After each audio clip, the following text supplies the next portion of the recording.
नमस्कार साथियों, मेरा नाम है अशोक पांडे और मेरे चैनल जेआईबी उत्सव पर आपका स्वागत है। फ्रेंड्स, आज हम Indian economy module B chapter number 18 का पार्ट 3 करेंगे। चैप्टर है आपका जीडीपी कॉन्सेप्ट्स के बारे में। तो थोड़ी बहुत और डिटेल यहाँ पर हम सीखेंगे। हम देखेंगे कि जीडीपी को कैसे कंप्यूट किया जाता है, कौन से 3 मेथड्स हैं, 3 तरीके हैं जिनसे जीडीपी कैलकुलेट किया जाता है as per national income accounting के हिसाब से। ठीक, और साथ ही साथ में ये तो इसमें नहीं रहेगा, ब्रिटिश पीरियड में इंडियन इकोनॉमी यहाँ नहीं डिस्कस करना है। ठीक है, तो हमें 2 ही चीज़ें डिस्कस करनी है। पहला जीडीपी कंप्यूटेशन। तो फ्रेंड्स स्टार्ट करेंगे जीडीपी कंप्यूटेशन के बारे में। अ कंट्री जीडीपी में बी कैलकुलेटेड इन 3 वेज। तो पहले बात ध्यान रखिए कि जीडीपी को कितने तरीके से कैलकुलेट कर सकते हैं, 3 तरीके से। पहला, फ्रॉम प्रोडक्शन स्टैंड पॉइंट, कितना प्रोडक्शन हुआ उसके हिसाब से, कितनी इनकम जनरेट हुई इनकम जनरेशन के हिसाब से, और जो भी प्रोडक्ट बने उनका फाइनल यूटिलाइजेशन क्या हो इसके हिसाब से। तो 3 तरीके से आप जीडीपी कैलकुलेट कर सकते हैं, प्रोडक्शन के स्टैंड पॉइंट से, इनकम जनरेशन के पॉइंट ऑफ व्यू से, फाइनल यूटिलाइजेशन के पॉइंट ऑफ व्यू से। ठीक है, these 3 forms are circular in nature. ये बोलते हैं कि ये तीनों फॉर्म आपस में सर्कुलर है। मतलब कहने का पहले प्रोडक्शन आएगा, फिर उसके बाद में इनकम आएगी, और फिर उसके बाद में फाइनल यूटिलाइजेशन आएगा, और फिर फर्दर जो है प्रोडक्शन, फिर इनकम, और फिर फाइनल यूटिलाइजेशन। ये ऐसे सर्कल में चलता है। अभी देखते हैं, समझते हैं कैसे ऐसा कैसे हो रहा है सर्कुलर वाला। It start with the production stage. Production stage से शुरू होता है। When productive units employ capital and labour to produce commodities and services the sum of which is GDP. ठीक है, तो प्रोडक्शन स्टेज से शुरू होता है। ठीक है, तो क्या होगा, प्रोडक्शन स्टेज से शुरुआत होगी, यानी कंपनियां हैं जिन्होंने प्रोडक्शन शुरू किया हुआ है।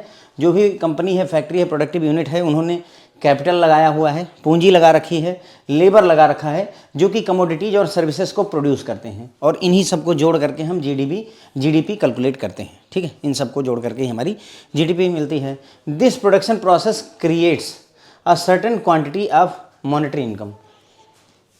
अब प्रोडक्शन प्रोसेस अगर आपने शुरू की है तो कुछ ना कुछ इनकम जनरेट होगी। जैसे लोगों को, लेबर को सैलरी मिलेगी, जो एंटरप्रेन्योर है उसको प्रॉफिट मिलेगा, आप जो है रेंट देंगे, इंटरेस्ट देंगे, तो इस तरीके से सर्टेन अमाउंट ऑफ जो है मॉनेटरी इनकम जनरेट होती है, which is allocated to the capital and labour by the producing unit. यानी जो इनकम जनरेट हुई किसको दी जाएगी भाई? लेबर जो है लेबर अपना क्या लेगा, वेजेज सैलरी लेगा। तो यानी कहने मतलब हमने ऐसे समझो, मैंने एक कार बनाई, कार की फैक्ट्री है मेरी, तो हमने पहले क्या किया, प्रोडक्शन स्टेज में ढेर सारा पैसा 10 लाख करोड़ लगाया, और लेबर 1,500-2 हज़ार लेबर लगाए, और उनसे हमने कार प्रोड्यूस की, कार बनाई, कार बेची, और बदले में जो है हमने अपने जो कार बेची तो जो हमारे लेबर हैं उनको हमने सैलरी पे करी, और जो हमने कैपिटल यानी पूंजी ले रखी थी उसके बदले में जो भी बैंक का लोन का इंटरेस्ट वगैरह हो उसको पे कर दिया। तो एक इनकम जनरेट हुई। पहले प्रोडक्शन हुआ, फिर उस प्रोडक्शन से इनकम जनरेट हुई। This method of measuring income reflects the proportion of GDP that goes to the employ and business. मतलब कहने का कि जब हम इनकम के पॉइंट ऑफ व्यू से बात करते हैं तो उसमें क्या होता है कि हमें पता चलता है कि कितना पैसा एम्प्लॉय और बिजनेसेस को जा रहा है, जीडीपी का कितना पोर्शन एम्प्लॉय और बिजनेस के पास पहुंच रहा है। ठीक है, यानी हमने प्रोडक्शन किया मान लो 100 रुपये का। ठीक है, प्रोडक्शन 100 रुपये किया, इससे जो इनकम जनरेट, मतलब हमने जो है सैलरी वगैरह दी उसमें हमने 20 रुपये दे दिए मान लो। ठीक है, इंटरेस्ट वगैरह, सैलरी, प्रॉफिट सब कुछ मिला 20 रुपये दे दिए। तो जीडीपी 100 रुपये की है, उसका जो है 20% जो है कहाँ जा रहा है, एम्प्लॉयज़ के पास में और बिजनेसेस के पास चला जा रहा है। ठीक है, the income thus received by factors of production is then spent either by the employ in their capacity as household in terms of acquisition and consumption of goods and services or by the entrepreneurs in acquiring more capitals thus increasing the physical asset of their production unit. अब देखो बोला क्या इन्होंने, देखो समझो, पहले हमने एक कार बनाई। ठीक है, कार बनाने के लिए हमने कैपिटल यूज किया और हमने लेबर यूज किया। जब हमारे बिजनेस चलने लगा तो इस कैपिटल के बदले में हमने लोगों को इंटरेस्ट पे किया, बैंकों को इंटरेस्ट पे किया, और लेबर को जो है वेजेज यानी मजदूरी दे दी। अब ये मजदूरी क्या करेगा, लेबर ले जा करके खर्चा करेगा, इससे गुड्स और सर्विसेज परचेज करेगा, है ना। वो खाएगा, पिएगा, खाने पीने से रिलेटेड सामान खरीदेगा, रेंट देगा, एवरीथिंग इज देयर। और जो पूंजी हमारे पास थी उसका क्या हुआ, जो प्रॉफिट वगैरह कमाया, प्रॉफिट भी कमाया, पूंजी भी पहले से थी, तो इसका क्या करेगा बिजनेसमैन, और सारे जो है फिजिकल एसेट वगैरह परचेज करना शुरू कर देगा, अपनी फैक्ट्री को और बड़ा करता है। ठीक है, ओके, तो यही बता रहे हैं यहाँ पर कि भाई प्रोडक्शन में यूज होता है। The GDP is same regardless of whether it is measured at the point of production, income generation और फाइनल यूटिलाइजेशन। अब ये बोलते हैं ये फाइनल यूटिलाइजेशन स्टेज है फ्रेंड। जो भी पैसा जनरेट हुआ उसको जो है एक्वायर किया जा रहा है या कंज्यूम किया जा रहा है गुड्स और सर्विसेज, लेबर द्वारा जो वस्तुएं खरीदी जा रही हैं वो क्या है, फाइनल यूटिलाइजेशन हो रहा है उस पैसे का। प्रोडक्शन हुआ, कार बनी, फिर उसके बाद इनकम जनरेट हुई, लोगों को सैलरी वगैरह मिली, इंटरेस्ट वगैरह मिला, प्रॉफिट मिला, और फिर उस पैसे से फाइनल यूटिलाइजेशन के तौर पर या तो जो है फैक्ट्री मालिक ने और ज़्यादा फैक्ट्रियाँ खोलने की कोशिश की या खोली, और या फिर जो है लेबर वगैरह जो वर्ग था उन्होंने ढेर सारी शॉपिंग वगैरह करी अपनी जो है सर्वाइवल के लिए जो भी जरूरी था। ठीक है, तो वो फाइनल यूटिलाइजेशन में आ गया। तो ये बोल रहे हैं कि जीडीपी सेम ही आएगी, चाहे प्रोडक्शन स्टेज पर निकालो, चाहे इनकम जनरेशन पर, चाहे फाइनल यूटिलाइजेशन पर। In other words the value of output, revenue flow and final expenditure will all B same. तो ये बोल रहे हैं कि भाई जो हमारा वैल्यू ऑफ आउटपुट है यानी कि हमारी प्रोडक्शन स्टेज की, या रेवेन्यू फ्लो जो हुआ यानी इनकम जनरेशन जो हुई, और या फिर जो है फाइनल एक्सपेंडिचर बाहर में हमने कितना खर्चा किया, फाइनल यूटिलाइजेशन, वो सभी सेम ही होते हैं। Each is significant because it reflects overall economic activity at the level of three basic economic functions, namely production, distribution, disposition। Production stage यानी हम चीज़ें प्रोड्यूस कर रहे हैं, डिस्ट्रीब्यूशन इनकम को डिस्ट्रीब्यूट किया जा रहा है, और डिस्पोजिशन जो भी चीज़ें हैं हम उसको फाइनल यूटिलाइज कंज्यूम कर रहे हैं, तो डिस्पोजिशन है ना, जो भी पैसा आपके पास है उसको आप डिस्पोजिशन करते हैं। हम लोग इसी स्टेज में हैं, हम लोग इसी स्टेज में होते हैं, इनकम लेते हैं और बदले में उसको खर्च कर देते हैं। ठीक है, प्रोडक्शन का स्टेज जिस बैंक में आप काम करते हैं उसके स्टेज पर आता है। ठीक है, तो ये हो गया फ्रेंड्स जो है हमारा कि भाई जीडीपी, किसी भी कंट्री की जीडीपी तीन तरीके से कैलकुलेट की जा सकती है, मतलब तीन स्टेजेज में कैलकुलेट की जा सकती है, इस तरीके से नहीं, तीन स्टेजेज में, प्रोडक्शन स्टेज पर, इनकम जनरेशन स्टेज पर, फाइनल यूटिलाइजेशन पर। और ये तीनों के तीनों जो है एक सर्कुलर नेचर के होते हैं, सर्कुलर फॉर्म में होते हैं। तो ये शुरू होता है कहाँ से, प्रोडक्शन स्टेज में, जहाँ पर जो फैक्ट्रियाँ वगैरह हैं वो कैपिटल यानी पूंजी और लेबर लगाते हैं जिससे कि कमोडिटी और सर्विसेज को प्रोड्यूस किया जा सके, और इन सबको जितनी भी कमोडिटी और सर्विसेज प्रोड्यूस हुई फाइनल, उन्हीं को जोड़ने पर हमारी जीडीपी निकल आती है। जो प्रोडक्शन प्रोसेस होता है वो certain quantity of monetary income generate करती है, यानी प्रोडक्शन प्रोसेस में कुछ इनकम जनरेट होगी, लेबर को जो है वेजेज मिलेंगे, मजदूरी मेहनताना मिलेगा, और कैपिटल पर जो है आपको या तो प्रॉफिट होगा या फिर आप इंटरेस्ट वगैरह दोगे या लोगे, जो भी कहानी हो। ठीक है, तो वहाँ पर भी अर्निंग होती है। तो ये सारी इनकम क्या होती है, दिस मेथड जो है रिफ्लेक्ट करता है कि जीडीपी का कितना पोर्शन एम्प्लॉयज़ के पास और बिजनेसेस के पास जा रहा है, इनकम जनरेशन वाला। ठीक है, फिर फाइनल स्टेज आती है फाइनल यूटिलाइजेशन की। तो जो इनकम इस तरीके से रिसीव हुई है किनको, एम्प्लॉयज़ को, उससे एम्प्लॉय क्या करेगा, एक हाउस होल्ड के तौर पर वो जो है गुड्स और सर्विसेज परचेज करता है अपनी ज़रूरतों को पूरा करने के लिए, और एंटरप्रेन्योर क्या करेगा, बिजनेसमैन मोर कैपिटल एक्वायर करने की कोशिश करेगा। इस तरीके से फिजिकल एसेट प्रोडक्शन के लिए और भी फैक्ट्रियाँ वगैरह लगाना शुरू करता है। अब जीडीपी चाहे जिस भी स्टेज पर आप कैलकुलेट करिए, चाहे प्रोडक्शन स्टेज पर, income generation, final generation, same ही आएगी। दूसरे शब्दों में कहें तो जो आउटपुट है, वैल्यू ऑफ आउटपुट, यानी कि प्रोडक्शन से क्या हो, वैल्यू ऑफ आउटपुट, जो इनकम जनरेशन हुई उससे रेवेन्यू का फ्लो हुआ, और फाइनल यूटिलाइजेशन से फाइनल एक्सपेंडिचर हुआ, ये सभी के सभी इक्वल ही होते हैं, सेम ही होते हैं। उसके बाद में ये सभी के सभी तीन के तीनों हमारे जो है इम्पॉर्टेंट होते हैं। क्यों? क्योंकि हमारी ओवरऑल इकोनॉमिक एक्टिविटी को रिफ्लेक्ट करते हैं। तीन इकोनॉमिक फंक्शन होते हैं, बेसिक फंक्शन, इनका नाम है प्रोडक्शन, डिस्ट्रीब्यूशन और डिस्पोजिशन। ठीक है, अब आता है, तो ये तीन स्टेजेस थी जिन पर, तीन स्टेजेस पर हम जीडीपी कैलकुलेट कर सकते हैं। ठीक है, 3 ways to compute GDP as per national income accounting. National income accounting हिसाब से तीन तरीके होते हैं जिनसे हम जो है जीडीपी कैलकुलेट कर सकते हैं। पहला एक्सपेंडिचर वाइज, दूसरा इनकम वाइज, और तीसरा प्रोडक्ट वाइज। ठीक है, वो तीन स्टेजेस थी इसके पहले जो हमने देखा था। ये तीन मेथड्स हैं, 3 वेज 3 मेथड्स। एक्सपेंडिचर मेथड में एक्सपेंडिचर वाइज कैसे कैलकुलेट होता है, calculate the total expenditure of all entities, सभी एंटिटीज ने कितना खर्चा किया उसको जोड़ डालिए, जीडीपी निकलेगी। Income wise, calculating the total income received by factors of production, land, labour, capital और एंटरप्रेन्योर। ठीक है, फैक्टर्स ऑफ प्रोडक्शन कौन कौन से होते हैं, जमीन चाहिए, लेबर चाहिए, पूंजी चाहिए, एंटरप्रेन्योर चाहिए।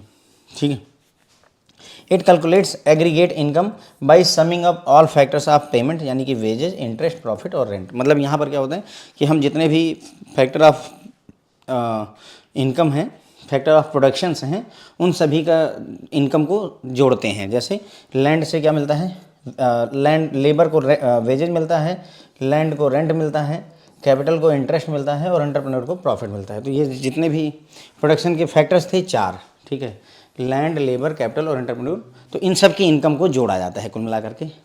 लैंड से रेंट मिला उसको जोड़िए, लेबर को वेजेज मिले उसको जोड़िए, कैपिटल से इंटरेस्ट मिला उसको जोड़िए और एंटरप्रेन्योर को प्रॉफिट मिला उसको जोड़िए, तो आपको जीडीपी पता चल जाएगी। प्रोडक्ट वाइज कैसे कैलकुलेट करते हैं, कैलकुलेटिंग द टोटल प्रोडक्शन, यहाँ पर हम हर प्रोडक्ट का टोटल प्रोडक्शन कितना हुआ है उसको जोड़ लेते हैं तो भी हमारी जीडीपी निकल आती है। अभी इन्हीं तीनों मेथड के बारे में फ्रेंड्स हमें इस लेक्चर में इन्हीं तीनों मेथड के बारे में डिटेल में चर्चा करनी है। पहला एक्सपेंडिचर मेथड, एक्सपेंडिचर मेथड में देखिए नेशनल इनकम इक्वल टू होता है, नेशनल इनकम हमारी कितनी है उसको जानने के लिए प्राइवेट कंजम्पशन में प्राइवेट इन्वेस्टमेंट, गवर्नमेंट के consumption, changes in the stock plus net export of goods and services, ये चीज़ें जोड़ेंगे तो आपके ये फार्मूला है फ्रेंड्स, आपको ध्यान रखना होगा, थोड़ा बहुत चीज़ें याद भी करनी पड़ेंगी, सब कुछ कहानी के तौर पर नहीं प्रेजेंट किया जा सकता है प्लीज़।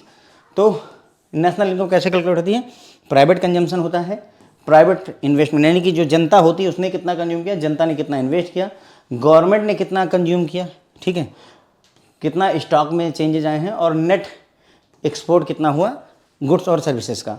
तो net export of goods and services कैसे निकलेगा, net export of goods and services निकालने के लिए एक्सपोर्ट में से इंपोर्ट को घटा दीजिए, कितना एक्सपोर्ट किया माइनस कितना इंपोर्ट किया, जब दोनों को आपस में सब्सट्रैक्ट करेंगे तो आपको नेट एक्सपोर्ट मिल जाता है, ठीक है। ये नेशनल इनकम का फ्रेंड्स फार्मूला है। जीडीपी अगर बात करें, GDP from the expenditure is sum of following major component, मतलब अगर आपको एक्सपेंडिचर से जीडीपी कैलकुलेट करनी है तो उसमें 5 चीज़ें आती हैं। कंजम्पशन जिसे सी से रिप्रेजेंट किया गया, ग्रॉस इन्वेस्टमेंट जिसको आई से रिप्रेजेंट किया गया, गवर्नमेंट स्पेंडिंग को जी से रिप्रेजेंट करते हैं, एक्सपोर्ट को एक्स से रिप्रेजेंट करते हैं, ठीक है, और इंपोर्ट को एम से रिप्रेजेंट करते हैं, ठीक है। तो अगर इनको हम ऐसे ही रिप्रेजेंट करें इन चीज़ों को तो जीडीपी का फार्मूला फ्रेंड्स निकल करके आता है ये। जीडीपी का फार्मूला क्या है, what is the formula for the GDP, GDP equal to consumption plus gross investment plus government spending plus export minus import, plus export minus import. तो ये हमारा जीडीपी कैलकुलेट करने का सिस्टम हुआ। ध्यान रखिए ये फार्मूला एग्जाम में पूछा जाता है। सी कंजम्पशन, आई इन्वेस्टमेंट, आई मतलब gross investment, G government spending, X export और एम इंपोर्ट, ठीक। जीडीपी अगर एक्सपेंडिचर मेथड से कैलकुलेट करना तो major component C for consumption, I for gross investment, G for government spending, X for export और M for import, ठीक। चलिए अब सबके बारे में बात करेंगे। कंजम्पशन की हम बात करते हैं। This include personal expenditures pertaining to the food, household, medical expenses, सबके बारे में बात करना है। जितने भी 5 हमने देखे, हमने देखा भाई कि GDP equal to consumption plus gross investment plus government spending plus export minus import होता है। तो हम इन 5 के बारे में डिस्कस यहाँ पर करेंगे। कंजम्पशन का क्या मतलब है, इसमें पर्सनल एक्सपेंडिचर जैसे खाने पर क्या खर्चा हो रहा है, मेडिकल पे क्या खर्चा हो रहा है, घर में क्या खर्चा हो रहा है, रेंट पे क्या खर्चा हो रहा है, ये सारी चीज़ें आती हैं। ग्रॉस इन्वेस्टमेंट क्या होता है, business invest as capital which include construction of new mine, purchase of machinery equipment for factory, purchase of software, expenditure on new house, buying goods and services. तो मतलब ठीक है, तो बिजनेस इन्वेस्टमेंट एज कैपिटल, यानी कि business क्या करते हैं, कैपिटल को इन्वेस्ट करते हैं। उस इन्वेस्टमेंट से क्या किया जाता है, जो भी इन्वेस्टमेंट करी है बिजनेस ने उससे क्या मिलता है उनको, उस इन्वेस्टमेंट से वो नई मशीनें खरीदते हैं, नई माइन खरीदते हैं, सॉफ्टवेयर नए परचेज किए जाते हैं, गुड्स और सर्विसेज खरीदे जाते हैं, नए घर वगैरह में खर्चा किया जाता है। तो इन सब जगहों पर ये इन्वेस्टमेंट काम आता है। ध्यान रखिए, investment on financial product is not included as it falls under saving. अगर किसी फाइनेंशियल प्रोडक्ट में इन्वेस्ट किया है तो फ्रेंड्स वो जो है इन्वेस्टमेंट में नहीं आएगा, है ना, बल्कि वो सेविंग का पार्ट होता है। वो किसका पार्ट होता है, सेविंग का पार्ट होता है। फाइनेंशियल प्रोडक्ट में क्या आ जाएगा, जैसे आपने एफडी करवा ली तो वो क्या हो जाएगा, वो सेविंग है, वो आपकी इन्वेस्टमेंट में नहीं माना जाएगा, ठीक है। गवर्नमेंट की स्पेंडिंग की बात करेंगे तो गवर्नमेंट जो भी पैसे खर्चा करती है वो गवर्नमेंट स्पेंडिंग का पार्ट होगा। Government spending it is the sum of government expenditure on final goods and services. Final goods और सर्विसेज पे गवर्नमेंट ने कितना खर्चा किया वो यहाँ पर आ जाता है। It include salaries of public servant, purchase of weapons for military and any investment expenditure by the government. मतलब बहुत सारे एग्जांपल दिए इसमें, जैसे पब्लिक सर्वेंट की सैलरी वो भी गवर्नमेंट की खर्च है ना, स्पेंडिंग है। नया वेपन खरीदना है, हथियार खरीदने हैं, या कोई और एक्सपेंडिचर गवर्नमेंट ने किया है इन्वेस्टमेंट के तौर पर, तो वो सभी के सभी फ्रेंड जो है क्या होते हैं, हमारे गवर्नमेंट की स्पेंडिंग होती है। It does not include any faster payment such as social security और अंडर एम्प्लॉयमेंट बेनिफिट। इसमें मतलब सोशल सिक्योरिटी से रिलेटेड या अंडर एम्प्लॉयमेंट से बेनिफिट जो होते हैं उनको नहीं इंक्लूड किया जाता है, यानी कि ट्रांसफ़र पेमेंट नहीं शामिल की जाती है। यानी कि एक किसी काम के लिए अगर पेमेंट की गई है तो उसको इसमें शामिल नहीं किया जाता। जैसे प्राइम मिनिस्टर गरीब कल्याण योजना है, प्रधानमंत्री किसान सम्मान निधि योजना है, इन सभी योजनाओं में किसान सम्मान निधि में 2-2 हज़ार रुपये हर चौथे महीने मिलते हैं, कुल मिलाकर के साल में 3 बार मिलते हैं, है ना। तो किसान सम्मान निधि, तो इसमें जो पैसे दिए जाते हैं फ्रेंड, वो जो है गवर्नमेंट की स्पेंडिंग में नहीं माना जाता, इसको गवर्नमेंट के खर्चे में नहीं लिया जाता, इसको हम छोड़ देंगे कि भाई वैसे तो देखा जाए तो खर्चा ही है, सरकार के पैसे ही जा रहे हैं, लेकिन उसको माना नहीं जाता है, ठीक है। एक्सपोर्ट की बात करें तो जितने भी गुड्स और सर्विसेज प्रोड्यूस हुए हमारी कंट्री में और जिन्हें विदेश में हमने बेच दिया है, इंपोर्ट में जितना कुछ भी विदेश में बना और हमने अपने लिए इंपोर्ट कर लिया है, this includes any government goods and services imported for consumption. कोई भी गुड्स और सर्विसेज जो हमने अपने देश में मंगाया है कंजम्पशन के लिए, इट शुड बी डिडक्टेड, और इसको जो है डिडक्ट कर दिया जाता है, यानी कि दिस इज एक्स यानी एक्सपोर्ट और this is M for import, इसको डिडक्ट कर दिया जाता है x माइनस एम। क्यों डिडक्ट किया जाता है दिस इट, यानी इंपोर्ट को डिडक्ट किया जाएगा, it should be deducted to prevent from calculating foreign supply as domestic supply. जो विदेश से सप्लाई आई हुई है उसको डोमेस्टिक सप्लाई ना समझा जाए, है ना। विदेश से अगर सामान आया हुआ तो वो हमारा नहीं, ग्रॉस हम जीडीपी कैलकुलेट कर रहे हैं, जीडीपी में जो कुछ भी हमने इंपोर्ट किया है वो हमारा प्रोडक्शन नहीं है, इसीलिए हम इसको घटा देते हैं कि जो विदेश से इंपोर्ट किया गया उसको घटा दिया जाता है, सब्सट्रैक्ट कर दिया जाता है, ठीक है। तो ये हो गया फ्रेंड्स हमारा पहला मेथड, कौन सा, एक्सपेंडिचर मेथड। तो यहाँ पर हमने देखा भाई एक्सपेंडिचर मेथड में नेशनल इनकम कैलकुलेट करने के लिए प्राइवेट यानी लोगों द्वारा कंजम्पशन, प्राइवेट इन्वेस्टमेंट यानी लोगों द्वारा इन्वेस्टमेंट, गवर्नमेंट ने कितना कंज्यूम किया है, स्टॉक में कितना चेंजेज आया है और नेट एक्सपोर्ट कितना हुआ है गुड्स और सर्विसेज का, इन्हीं को जोड़ करके नेशनल इनकम कैलकुलेट की जाती है। Net export of goods and services कैसे कैलकुलेट करेंगे, एक्सपोर्ट में से इंपोर्ट को घटा करके, ठीक है, एक्स में से एम को घटा देंगे तो आपका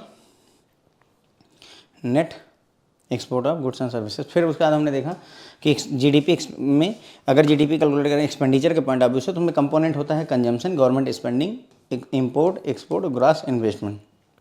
तो हमारा जीडीपी का फार्मूला क्या बनता है, consumption plus investment plus government spending plus export minus import, ठीक है।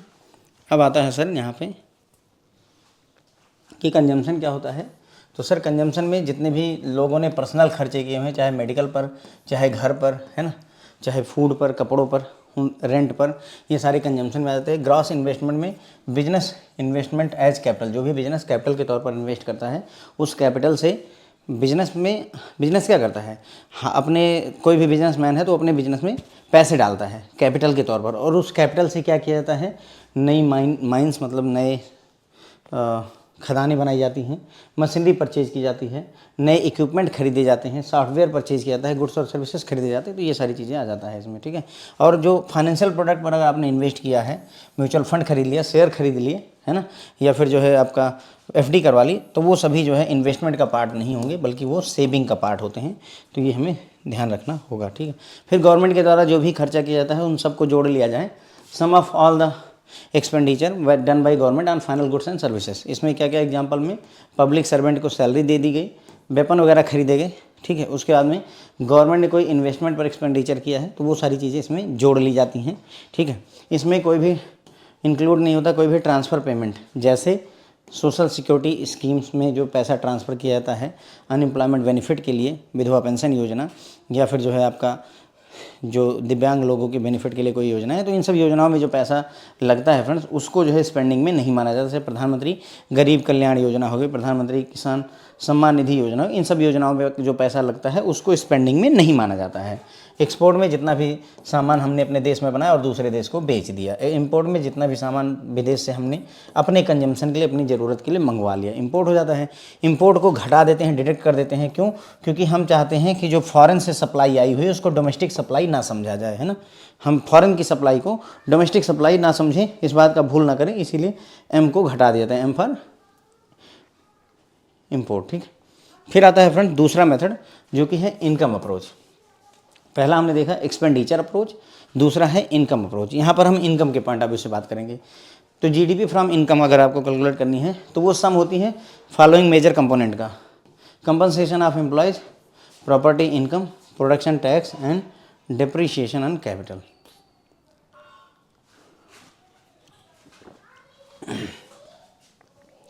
कंपनसेशन जो एम्प्लॉय को दिया गया वो जोड़िए, प्रॉपर्टी से जो इनकम हुई वो जोड़िए, प्रोडक्शन टैक्स जो लगा और प्लस जो भी पूंजी पर डेप्रिसिएशन हुआ उसको जोड़िए। तो इतनी सारी चीज़ों को जोड़ करके पूरी इनकम के आधार पर हमारी जीडीपी निकल आती है। सब के बारे में थोड़ी थोड़ी बात कर लेते हैं। कंपनसेशन ऑफ एम्प्लॉय मतलब जो सैलरी दी गई है, it represents wages, salaries and other employ supplements. जो भी एम्प्लॉय को पैसे दिए गए हैं वो सारा का सारा कंपनसेशन ऑफ एम्प्लॉय होता है। ध्यान दें यहाँ पर कि जो हमारे देश के लोग विदेश से कमा करके लाते हैं उसमें से जो विदेश के लोग हमारे देश से कमा के ले जाते हैं उसको घटा दिया जाता है। याद है आपको, ये मैंने डिस्कस किया हुआ है। ठीक है, प्रॉपर्टी की इनकम का भी सेम बात है। कारपोरेट प्रॉफिट जो होता है, प्रोप्राइटर की इनकम, इंटरेस्ट, रेंट, ये सारी चीज़ें प्रॉपर्टी इनकम में आती है। प्रोडक्शन टैक्स, किसी प्रोडक्ट को बनाने पर जो पोल्यूशन टैक्स वगैरह लगता है फ्रेंड्स, उसे ही प्रोडक्शन टैक्स कहते हैं, बात कर चुके हैं। तो हमने डिस्कस किया है कि प्रोडक्शन टैक्स एक टैक्स होता है जो गवर्नमेंट द्वारा इम्पोज किया जाता है production of the goods and services, और ये नंबर ऑफ क्वांटिटी पर निर्भर नहीं करता। आपकी फैक्ट्री बंद रहेगी तो भी आपके ऊपर प्रोडक्शन टैक्स लगा दिया जाता है। ठीक है, डेप्रिसिएशन कैपिटल, कोई भी चीज़ आपने खरीदी तो वो धीरे धीरे उसकी वैल्यू डेप्रिशिएट करती है। Capital depreciation refers to the decline in the value of capital asset. जैसे आपने लैपटॉप 60,000 रुपये का खरीदा तो वो 60,000 का ही नहीं रहेगा, अगले साल उसकी वैल्यू हो सकता है 50,000 की हो जाए, उसके अगले साल हो सकता है 40,000 रुपये की हो जाए, घटता जाता है। ठीक है, ओके।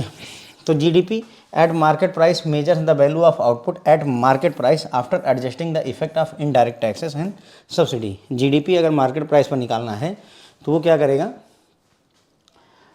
वैल्यू ऑफ आउटपुट, जो भी आपने प्रोडक्शन किया है उसका मार्केट प्राइस जो भी है उसमें इनडायरेक्ट टैक्स को जोड़ देते हैं और सब्सिडी को घटा देते हैं, तब हमारा जीडीपी एट मार्केट प्राइस निकलता है।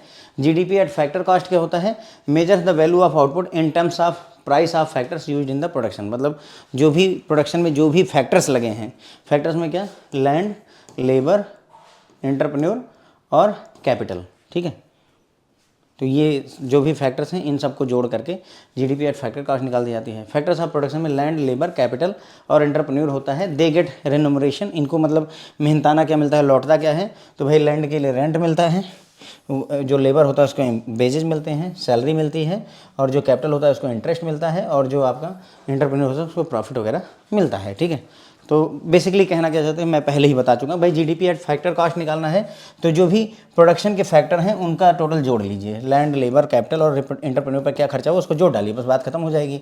और अगर मार्केट प्राइस पर निकालना है तो जीडीपी एट मार्केट प्राइस यदि आप कैलकुलेट करना चाहते हैं तो उसमें क्या करना होगा, आपको जो भी आउटपुट प्राइस है उसमें इनडायरेक्ट टैक्स जोड़ दीजिए और सब्सिडी को घटा दीजिए, तो आपका निकल आता है जीडीपी। ठीक, तो जीडीपी एट फैक्टर कॉस्ट अगर फार्मलाइज करें इसे हम, GDP at factor cost equal to GDP at market price. Market price पर जीडीपी क्या है उसमें से घटा दीजिए इनडायरेक्ट टैक्स को, और ब्रैकेट में मैंने सब्सिडी करी हुई है, देखिए ये कुछ नया नहीं है। GDP at market price minus, अगर ये ब्रैकेट आप खोलोगे तो माइनस इनडायरेक्ट टैक्स होगा और ये सब्सिडी प्लस हो जाएगी, है ना।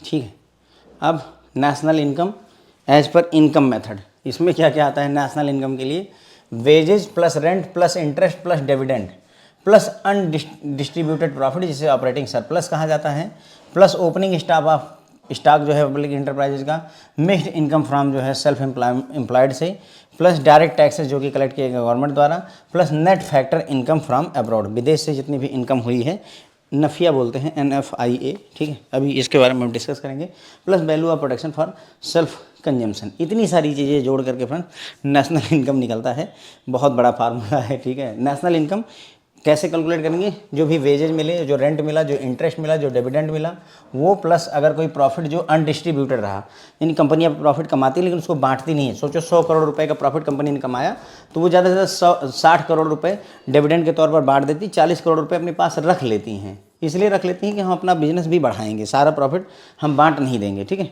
Plus opening stock of public enterprises, कितना स्टॉक उनके पास है, प्लस सेल्फ एम्प्लॉयड लोगों द्वारा मिक्स इनकम कितनी हुई है, गवर्नमेंट ने कितना डायरेक्ट टैक्स कैलकुलेट किया हुआ है, net factor income from abroad कितनी हुई है, और प्लस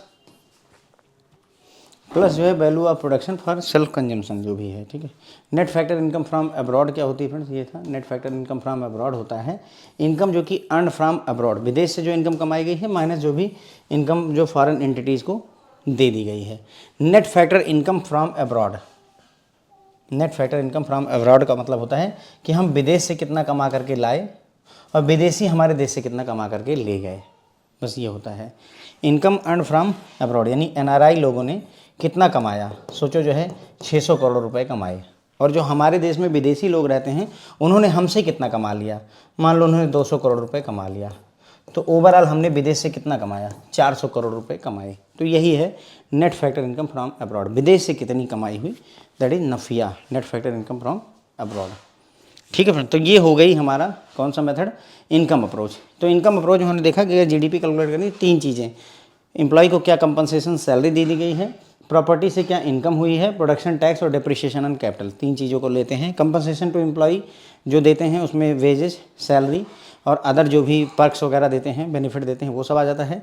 प्रॉपर्टी से इनकम में कॉर्पोरेट के profit, property income, interest, rent, ये सारी चीज़ें आती हैं।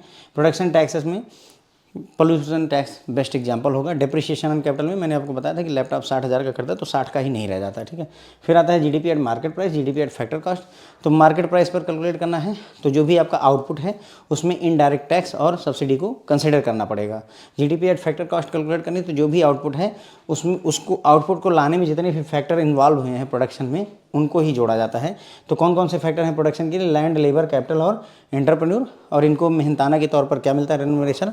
तो भाई लैंड में रेंट मिलता है, लेबर को वेजेज यानी सैलरी मिलती है, कैपिटल पे इंटरेस्ट मिलता है और एंटरप्रेन्योर को प्रॉफिट मिलता है, ठीक है।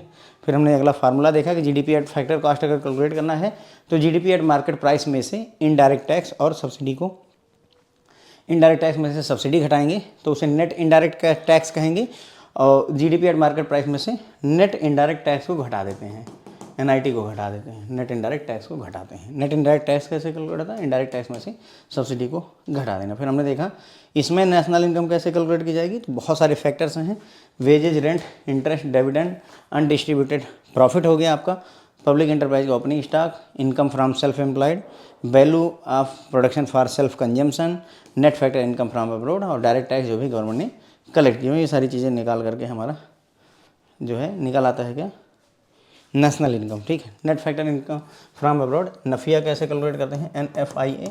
तो फ्रेंड्स हमने मतलब हमारे जो लोग हैं विदेश में उन्होंने कितना कमा करके हमारे देश में भेजा है और जो हमारे देश में विदेशी लोग रहते हैं वो हमसे कितना कमा करके ले गए हैं, उन्हीं को सब्सट्रैक्ट कर दिया जाए तो net factor income from abroad निकल आती है। फिर तीसरा फ्रेंड्स आता है प्रोडक्ट अप्रोच। प्रोडक्ट अप्रोच अभी तक हमने एक्सपेंडिचर अप्रोच देख ली, ठीक है, कि भाई एक्सपेंडिचर अप्रोच क्या कहती है। फिर हमने इनकम अप्रोच देखी, अब प्रोडक्ट अप्रोच देखेंगे।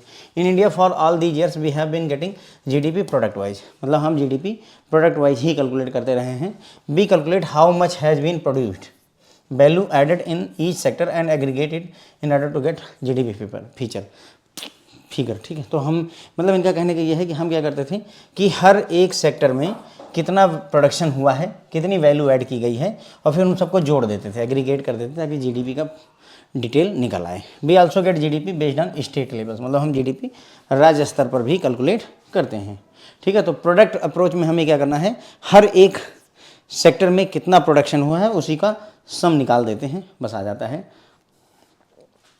प्रोडक्ट आउटपुट या वैल्यू एडेड मेथड, चाहे प्रोडक्ट मेथड कह लीजिए, चाहे आउटपुट मेथड कह लीजिए, चाहे वैल्यू एडेड मेथड कह लीजिए, तो उसमें नेशनल इनकम इक्वल टू होता है जीडीपी एट एमपी मतलब market price minus depreciation plus NFIA minus indirect tax plus government subsidy, इतनी सारी चीज़ें होती हैं, ठीक है। तो GDP at market price minus depreciation, net factor income from abroad, फिर इनडायरेक्ट टैक्स उसमें से घटाएंगे और गवर्नमेंट की सब्सिडी को जोड़ देंगे तो आपको आउटपुट मिल जाएगा, ठीक है। GDP calculated at 2 prices. अब जीडीपी जो है 2 प्राइस, मतलब बस यहीं पर अपना ये फ्रेंड्स जो है प्रोडक्ट मेथड यहीं पर कवर हो जाता है हमारा, ठीक है। प्रोडक्ट अप्रोच जो है यहीं पर खत्म हो जाती है, सिंपल है। अभी तक हम जो जीडीपी कैसे कैलकुलेट करते हैं, प्रोडक्ट वाइज ही करते थे। कैसे कैलकुलेट करते हैं भाई, जो भी प्रोड्यूस हुआ है, जितनी भी वैल्यू ऐड हुई है ईच सेक्टर में, हर एक सेक्टर की वैल्यू ऐड को एग्रीगेट करते हैं जिससे हमें जीडीपी का फिगर मिल जाता है। इसके अलावा जीडीपी स्टेट लेवल पर भी निकाली जाती है। फार्मूले के तौर पर इन्होंने बताया कि भाई नेशनल इनकम कैलकुलेट करनी है तो जीडीपी एट मार्केट प्राइस में से डिप्रिसिएशन जो हो रहा है उसको घटा दो, net factor income from abroad जो हुई है उसको जोड़ दो, इनडायरेक्ट टैक्स जो दिया है उसको घटा दो और गवर्नमेंट सब्सिडी जो मिली है उसको जोड़ दो, ठीक है। तो आपको मिल जाएगा। जीडीपी जो है 2 प्राइसेस पर कैलकुलेट की जाती है, नेमली कांस्टेंट प्राइस और दूसरा करंट प्राइस, यानी जीडीपी 2 प्राइसेस पर कैलकुलेट की जाती है। कौन कौन से, करंट प्राइस पर और कांस्टेंट प्राइस पर। पहला रियल जीडीपी या जीडीपी एट कांस्टेंट प्राइस होता है, GDP at constant price, real GDP या जीडीपी एट कांस्टेंट प्राइस। और दूसरा होता है फ्रेंड जो है नॉमिनल जीडीपी या फिर जीडीपी एट करंट प्राइस, ठीक है, नॉमिनल जीडीपी या जीडीपी एट करंट प्राइस, ठीक है। अब यहाँ पर मैं एक एग्जांपल आपको दिखाता हूँ तो ज़्यादा चीज़ें क्लियर होंगी। ये नॉमिनल जीडीपी और रियल जीडीपी दोनों की हम यहाँ पर बात कर रहे हैं।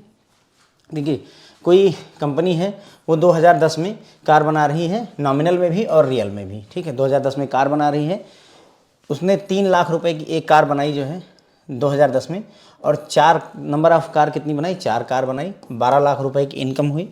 सिमिलरली 3 लाख रुपए की एक कार बनाई, 4 नंबर ऑफ कार 4 थी, टोटल 12 लाख रुपए उसने प्रोड्यूस किया कुल मिला करके। तो जीडीपी कितनी निकलेगी अपनी, ऑब्वियसली 12 लाख ही निकलेगी। यही तो सिस्टम है कि कितना फाइनल गुड्स और सर्विसेज उसने प्रोड्यूस किया।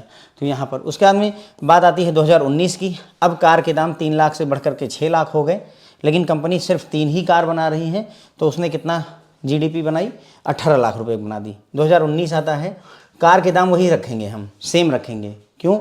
क्योंकि रियल जीडीपी जो है आपकी वो बेस ईयर के आधार पर होती है। यहाँ प्राइस फिक्स रहता है और एक बेस ईयर लेकर के चला जाता है। तो बेस ईयर अगर हम 2010 को लेते हैं तो जो रेट उस समय था कार का, वही रेट 2019 में भी लेंगे। तो 3 लाख रुपए की एक कार इंटू 3, तो 9 लाख रुपए की जीडीपी बनी हमारी, ठीक है। तो मतलब कहने का ये हुआ, अगर हम यहाँ कंपेयर करें, अगर हम देखें हमारी जीडीपी, तो 2010 में हमारी जीडीपी 12 लाख की थी और यहाँ पर 2019 में हमारी जीडीपी सिर्फ 9 लाख रुपए की है, घट गई है, निगेटिव में चली गई है अगर देखा जाए। ये रियल जीडीपी है, असली जीडीपी। यहाँ पर एक बेस ईयर मान लिया जाता है भाई कि बेस ईयर हमारा कितना है सर, 2010, और प्राइस फिक्स रहता है। अगर उस समय 3 लाख कार का दाम था तो बाद में भी, भविष्य में भी हम 3 ही लाख लेते हैं, ठीक है। तो जीडीपी एट कांस्टेंट प्राइस कहते हैं। क्यों? क्योंकि प्राइस कांस्टेंट है, 3 लाख यहाँ भी है, 3 लाख यहाँ पर भी है। यहाँ पर इन्फ्लेशन का कोई इम्पैक्ट नहीं रहता है। यहाँ पर क्या हुआ, हमने कार का दाम 6 लाख, क्योंकि देखो समय के साथ महंगाई बढ़ेगी, तो जो 3 लाख की कार थी उस जमाने में 2010 में, वो 2019 में 6 लाख की हो गई है। तो यहाँ पर देखें तो हमें 18 लाख रुपए कमाई हो रही है। यानी कि जो जीडीपी 12 लाख रुपए की थी 2010 में, वो अगर देखा जाए तो अब 18 लाख रुपए की जीडीपी हो गई। तो हमें लगता है कि अरे वाह, हमारी जीडीपी ग्रो कर रही है। जबकि असलियत में हम एक्चुअल कंपेयर करें तो हमें पता चलता है कि हमारी जीडीपी श्रिंक हुई है, कमज़ोर पड़ी है। रियल जीडीपी, पहले हमारी जीडीपी 12 लाख की थी, आज 9 ही लाख रुपए की है, अगर उस हिसाब से कंपेयर करें कांस्टेंट प्राइस पर। और अगर करंट प्राइस, अभी क्या प्राइस चल रहा है, 6 लाख रुपए, उस प्राइस पर कंपेयर करते हैं तो लगता है कि जीडीपी बढ़ गई है। तो इसे नॉमिनल कहा जाता है, ये नाम मात्र की जीडीपी है, असली जीडीपी यहीं कंपेयर होती है, ठीक है। तो मेरे ख्याल से आपको क्लियर हुआ होगा।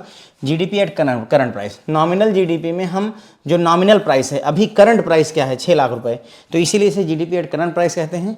यहाँ 3 लाख पहले था, 3 लाख आज भी है, तो इसीलिए जीडीपी एट कांस्टेंट प्राइस कहते हैं। यहाँ बेस ईयर का कॉन्सेप्ट होता है, 2010 को बेस ईयर माना जाता है, 2010 को बेस ईयर, और फिक्स्ड प्राइस रहता है, यानी जो 2010 में प्राइस था वही प्राइस रहेगा। यहाँ पर इम्पैक्ट ऑफ इन्फ्लेशन होता है, महंगाई का असर हुआ, 3 लाख की कार 6 लाख की हो गई। यहाँ इम्पैक्ट कोई नहीं है, 3 लाख की कार आज भी 3 लाख पर ही है, ठीक है फ्रेंड। तो अब मेरे ख्याल से आपको समझ में आ गया होगा। देखो सिंपल है, अगर रियल जीडीपी चाहिए तो जो पहले प्राइस था वही ले लो, ठीक है, यानी कांस्टेंट प्राइस पर बात कर लो। और अगर तुम्हें नॉमिनल जीडीपी चाहिए तो जो करंट में प्राइस चल रहा है वो ले लो, ठीक है। जैसे प्याज जो है मान लो पहले 30 रुपए की थी और अभी हो गई 150 रुपए की। तो अगर 150 रुपए पर कैलकुलेट कर रहे हैं तो आप नॉमिनल जीडीपी कैलकुलेट कर रहे हैं, और अगर 30 रुपीज़ पर ही कैलकुलेट कर रहे हैं तो इसका मतलब आप रियल जीडीपी कैलकुलेट कर रहे हैं। आई बिलीव आपको चीज़ें क्लियर हो गई होंगी। पहले भी हम डिस्कस कर चुके हैं इस टॉपिक को, चैप्टर नंबर 14 में आई थिंक, ठीक है। तो यहाँ पर रियल जीडीपी एट या जीडीपी एट कांस्टेंट प्राइस, अब आपको समझ में आ रहा होगा कि हम बात क्या कर रहे हैं। जो दाम पहले था 2010 में, वही दाम आज 2019 में लेते हैं real GDP is simply the value of today's output at yesterday's price. आज की आउटपुट, आज कितनी कार बनाई, 3, और प्राइस क्या रहा, वही 3 लाख यस्टरडे का प्राइस, तो ये 9 लाख रुपए, ठीक है।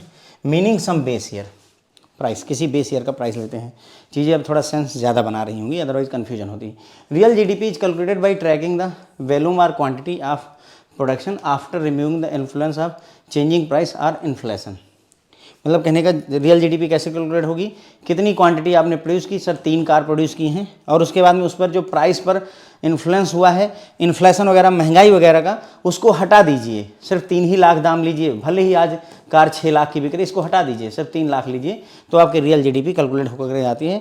This reflect the real growth, ये असली ग्रोथ आपको दिखाता है। क्यों? क्योंकि भाई देखो 4 कार जो है 3 लाख रुपए की बेच रहे थे तो 12 लाख कमा रहे थे, आज 3 कार ही बेच रहे हो 3 लाख रुपए की तो 9 ही लाख कमा रहे हो। तो असलियत में तुमने ग्रो किया है या घाटे में गए हो, वो यहाँ पर पता चलता है कि असलियत में तुम्हारे साथ क्या हो रहा है। महंगाई को अगर इंक्लूड कर लेते हैं तो क्लैरिटी हट जाती है, ठीक है। उसी तरीके से नॉमिनल जीडीपी या जीडीपी एट करंट प्राइस कहते हैं, अभी मौके पर क्या प्राइस चल रहा है, ठीक है। This represents the total money value of final goods and services produced in a given year where the values are expressed in terms of the market price of each year. हर साल market price क्या चल रहा है उसके आधार पर GDP को यहाँ पर कैलकुलेट किया जाता है। Simply it is value of today's output, आज कितनी कार बनाई आज के दाम पर, टुडेज प्राइस। यहाँ पिछले वाले में, रियल वाले में यस्टरडेज प्राइस था। आज कितनी कार बनाई सर? 3 कार बनाई। किस प्राइस पर? आज क्या प्राइस चल रहा है सर? 6 लाख रुपए चल रहा है, तो हमारा 6 × 3 18 लाख रुपए हमने कमाया, दैट इज नॉमिनल जीडीपी, ठीक है। तो आई बिलीव आपको चीज़ें अब क्लियर हो गई होंगी, रियल जीडीपी, नॉमिनल जीडीपी, ये सारी बातें क्लियर हो गई होंगी, ठीक है फ्रेंड। तो बस यहीं पर अपना ये लेक्चर ख़त्म होता है। 3 पार्ट हम कवर कर चुके हैं, एक और पार्ट लगभग, या 1 या 2 पार्ट और शायद आए, जिसमें हमें अब जीडीपी एट मार्केट प्राइस है ना, हम क्या समझेंगे, जीडीपी एट मार्केट प्राइस अगर पता है तो जीडीपी एट फैक्टर कॉस्ट कैसे निकालेंगे, या हमें जीएनपी एट मार्केट प्राइस पता है तो एनएनपी कैसे निकालेंगे, काइंड ऑफ दैट। ये सारी चीज़ें हम कैलकुलेशन अगले लेक्चर में सीखेंगे। Thank you so much friends.